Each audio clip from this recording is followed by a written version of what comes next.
अस्सलाम वालेकुम। Arshad Mahmood Shakeel, Punjab rural health employees association. आज का टॉपिक्स है, क्या क्लास 4 की सैलरी इंक्रीज हो रही है, क्या दूसरे मुलाजमों की सैलरी इंक्रीज हो रही है, और PHFMC कंपनी के साथ क्या होने जा रहा है। आज जो आप लोगों से मैं बात करने जा रहा हूं वो ये है कि PHFMC जो कंपनी है उसको क्लोज करके बाकी भी कुछ कंपनियां हैं जो हेल्थ से रिलेटेड है उनको क्लोज करके एक कंपनी बना दी जाए। ये अभी तक जो है गैर मुसद्दका जो है इंफॉर्मेशन है, इसमें किसी तरफ से कोई ना तो लेटर अभी कोई सामने आया है, कुछ बातें चल रही हैं, क्योंकि जाहिर है कि कुछ बातें जब चल रही होती है तो हिडनली कुछ ना कुछ हो रहा होता है, तो जिसकी वजह से ऐसी जो है बातें लीक आउट हो जाती हैं और एक बंदे को पता चलता है, फिर दूसरे को इसी तरह वो आगे चलती जाती है और स्प्रेड होना शुरू हो जाती है। फिर मैं यही बता रहा हूं कि ये कोई यानी कि ठंडे खबर नहीं है, ये गैर मुसद्दका इत्तला है। सोचा जाता है लेकिन ये है कि वो हो नहीं सकती होती, क्योंकि उसमें लीगल जो हैं वो भी आ जाती हैं, तो उसकी वजह से ये हो नहीं सकता होता। लेकिन हुकूमत चाहे करके वो कर सकती है। इसी तरह जो गैर मुसद्दका इत्तलात वो ये भी मिली हैं कि क्लास 4 की जो है वो सैलरी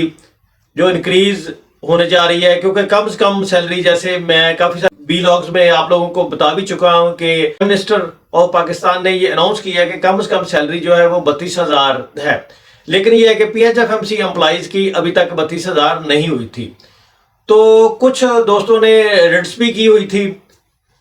कुछ दोस्त ये चीजें जो है ना इसको ऐड करते रहे हैं, और ये जो 32,000 कम से कम सैलरी टेकर हुकूमत में CM साहब जो मोहसिन नकवी साहब थे, उन्होंने एक हेल्पलाइन भी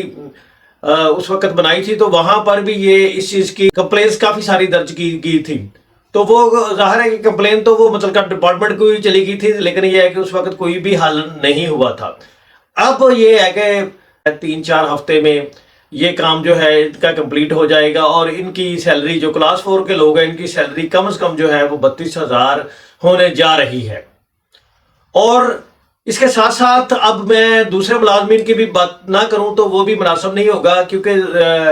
अभी तक जो स्टिल है दूसरे मुलाजमीन की सैलरी के मुतालिक कोई भी बातचीत नहीं चल रही। हमारे PHFMC के दूसरे कैडर के लोग हैं उनकी सैलरी जाहिर है कि वो भी बहुत ज़्यादा कम है। उस सिलसिले में भी अभी तक हमें कोई भी अथेंटिक खबर नहीं मिली कि उनकी सैलरी आया कि इंक्रीज हो रही है। हमें जो गैर मुसद्दका इत्तलात मिल रही हैं वो भी आप लोगों के हम गोश गुजार कर रहे हैं।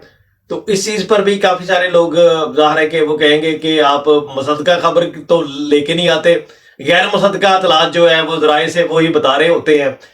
मेरे भाई, जब भी कोई ज़ाहिर है कि इन्फॉर्मेशन लेनी होती है उसमें कुछ मुसद्दका इत्तलात जब आती है तो उस वक्त आप लोगों को यही बताया जाता है कि ये मुसद्दका इत्तलात है। जब ज़राए से मालूम हुआ होता है तो वो ज़ाहिर है कि मुसद्दका नहीं होती, वो बाज़-औक़ात गैर मुसद्दका होती हैं। कोई भी बंदा है उसने जो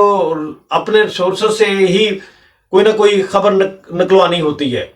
तो वो वहां से कुछ ना कुछ खबर ले लेता है किसी ना किसी ज़राए से या किसी ना किसी तरीके से, तो वो आप लोगों तक पहुंचा देते हैं कि ये यानी कि ऐसे हो रहा है। तो इसलिए मैं आप लोगों को बताता चलूं, क्योंकि मैंने एक व्लॉग में भी ये भी कहा था कि ये बहुत अच्छी बात है कि क्लास 4 की कम से कम 32,000 सैलरी जो हो रही है, लेकिन उसमें मैंने ये कहा था क्योंकि ये है कि अगर अभी यानी कि इनकी 32,000 कर दी गई तो हायर कैडर के जितने भी मुलाजमीन हैं तो जाहिर है कि उनकी 32,000 तो नहीं ना होगी, उससे ज्यादा होगी, ठीक है ना। तो वो अब ये है कि ये उन्होंने इसीलिए अकॉर्डिंग टू माय व्यू, यानी कि ये नहीं है कि मैं अपना नजरिया पेश कर रहा हूं, अपना एक एनालिसिस पेश कर रहा हूं, उस वक्त इसीलिए इंक्रीज नहीं की गई, क्योंकि ये है कि ज़ाहिर है कि 20 साल से जो पैरामेडिक्स या डॉक्टर या कोई भी दूसरे कैडर के लोग हैं वो काम कर रहे हैं, तो उनकी तो फिर 32 वो प्लस होनी थी फिर जाके। तो मेरे तक ज़ाहिर है कि किसी भी रिसोर्स से मेरे तक कोई खबर पहुंचती है तो मैं आप लोगों के गुज़ार कर देता हूं। तो इसलिए चाहे आप लोग मुझ पे तनकीद करें या उसको अच्छा समझे, वो इसमें ज़ाहिर है कि जो भी बात करता है उस पर एक तनकीद भी आती है, उसकी तारीफ भी होती है। تو وہ ایک الگ میٹر ہے. اللہ تعالیٰ ہم سب کا حامی و ناصر ہو. آمین.